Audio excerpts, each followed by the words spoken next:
La ilaha illallah Muhammadur Rasulullah. Òdodo de irọ́ sálọ. Òdodo de irọ́ sálọ. Òdodo de irọ́ sálọ. Irọ́ ni láti parẹ́ ni. The Ahmadiyya Muslim community is a dynamic, fast-growing international revival movement within Islam. It was founded by Hadrat Mirza Ghulam Ahmad, peace be on him, in 1889. Based on divine revelations, Hadrat Ahmad, peace be on him, claimed to be the promised Messiah and Imam al-Mahdi for the Muslims of the latter days.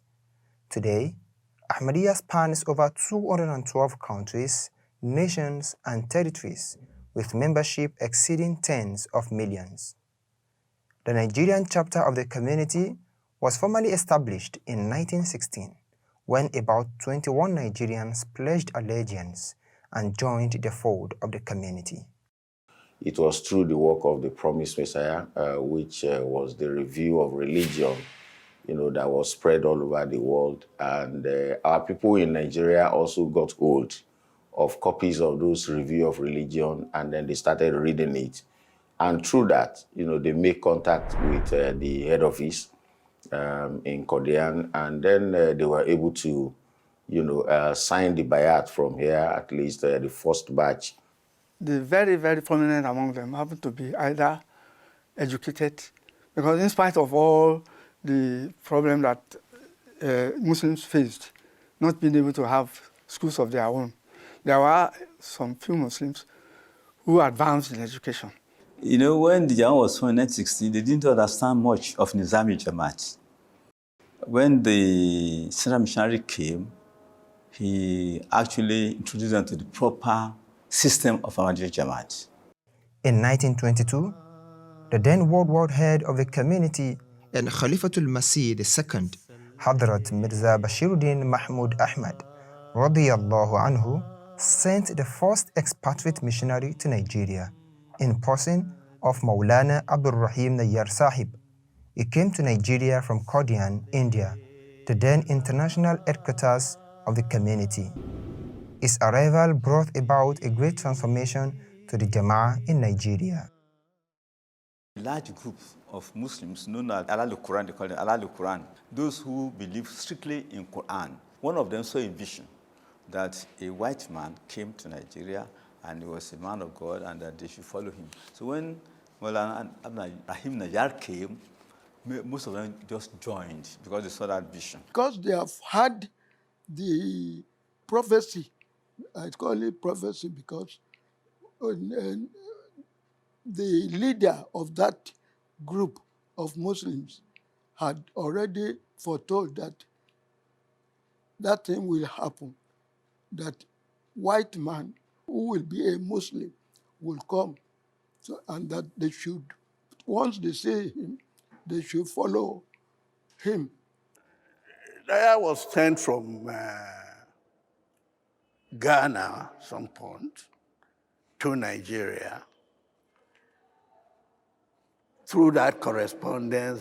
And immediately he came. He was extremely well received. He first sought for where the central mosque was, and we were told that he led in Afla there. And among these people, one very prominent name I will say is Pa L.B. Augusto. He came out prominently among those who welcomed him. He was housed under the same Augusto. Nayyar started the first primary school at Elegbata, Lagos. He was able to establish the primary school through the discussion with the people.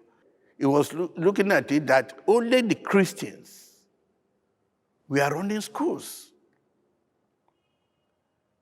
And that the Muslims have no school was not actually a hidden issue.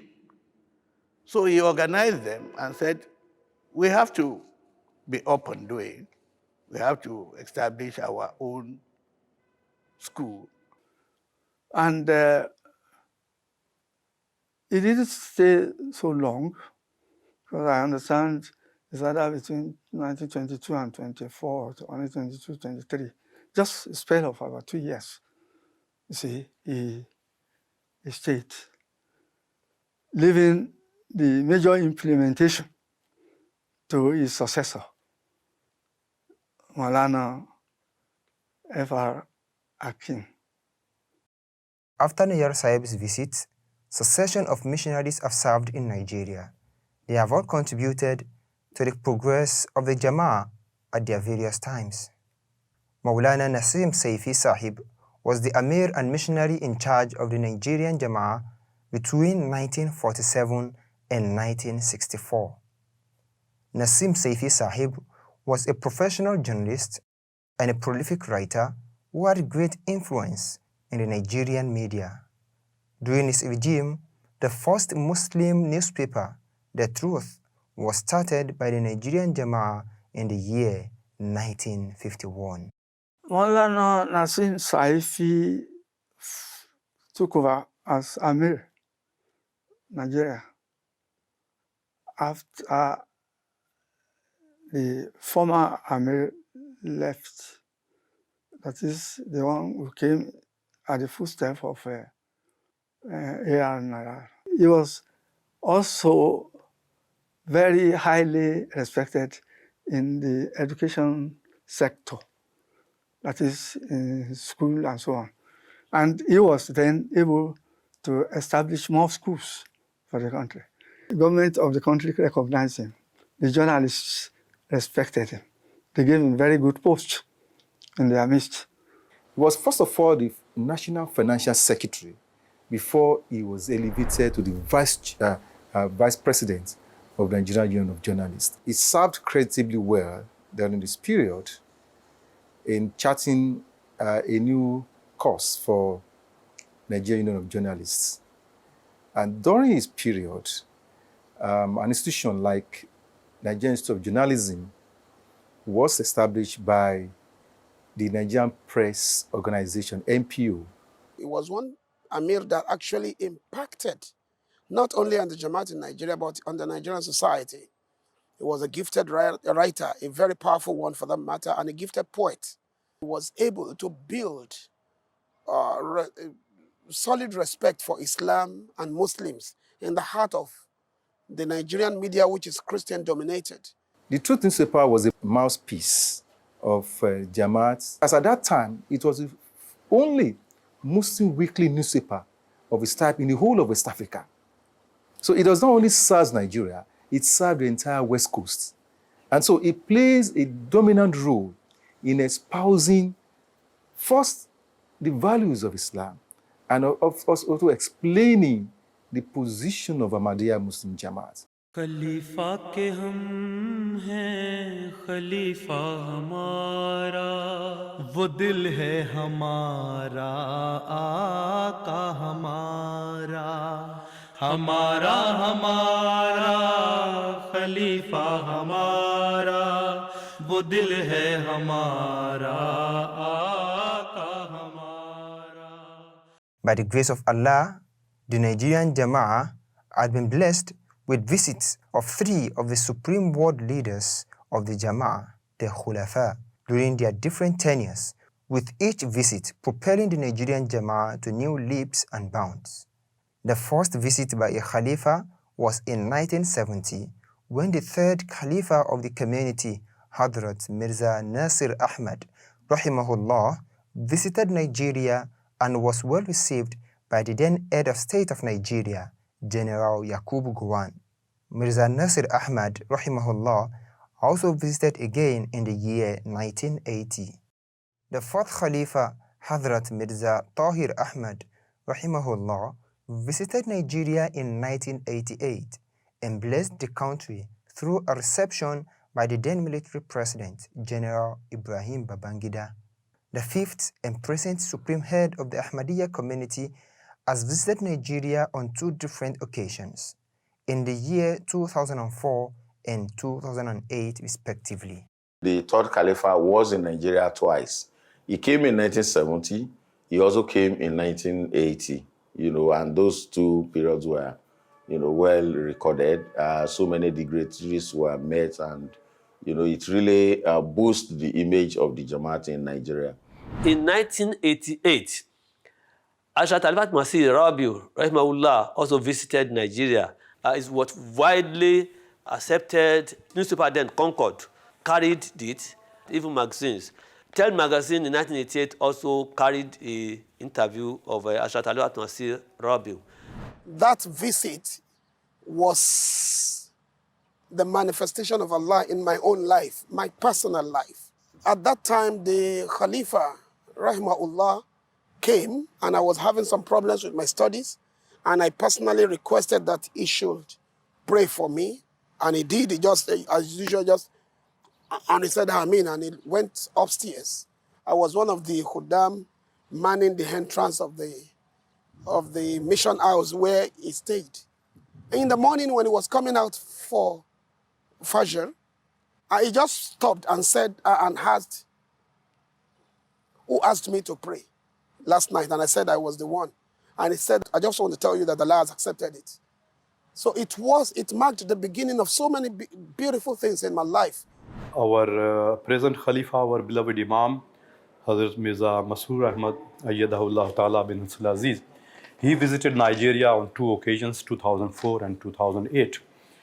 Khalifa's visit to the country, it has impact on in different ways.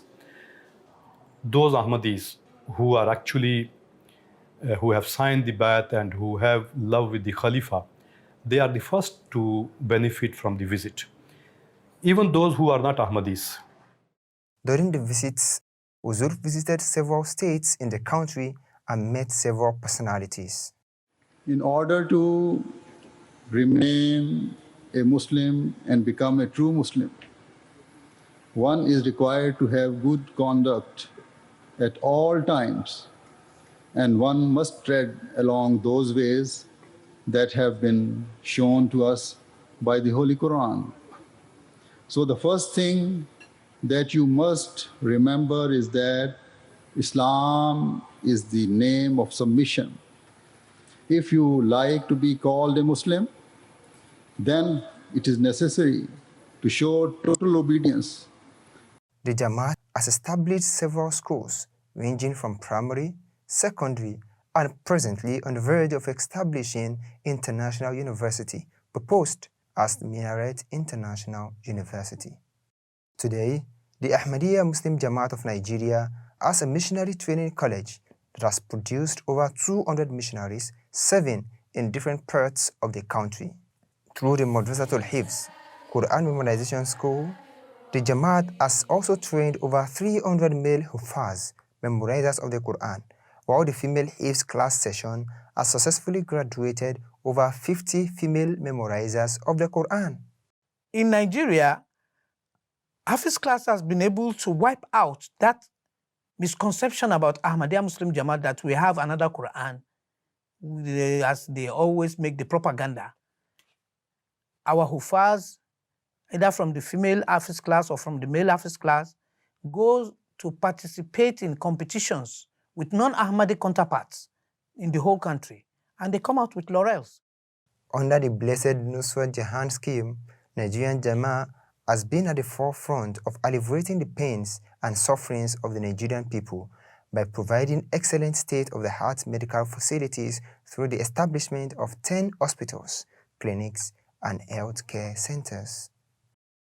Also, through charities offered by its humanitarian relief organizations, Humanity First and IAAE, the Jama'at is providing the most deprived communities in Nigeria with portable water and electricity through the installation of solar panels.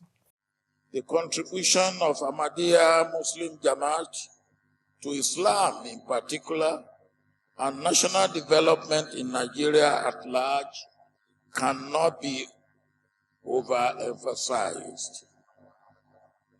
Without equivocation, It was this great organization that blazed the trail for Muslim education in Nigeria and laid the foundation for the emergence of highly respected Muslim intellectuals and professionals who have made and are still making Nigeria proud with their enormous contributions to nation building and national development. In 2016, the Ahmadiyya Muslim Jama'at Nigeria commemorated its centenary jubilee. Within 100 years, branches of the Jama'at have been established in more than 500 cities, towns, and villages in the country, cutting across about 80% of the 36 states that make up the Nigerian Federation. The Jama'at today has 592 established Jama'ats, 1,500 mosques, and an estimated figure of over 200,000 members. May Allah the Almighty continue to help and strengthen the Ahmadiyya Muslim Jama'at of Nigeria and further lead it to greater heights. Ameen.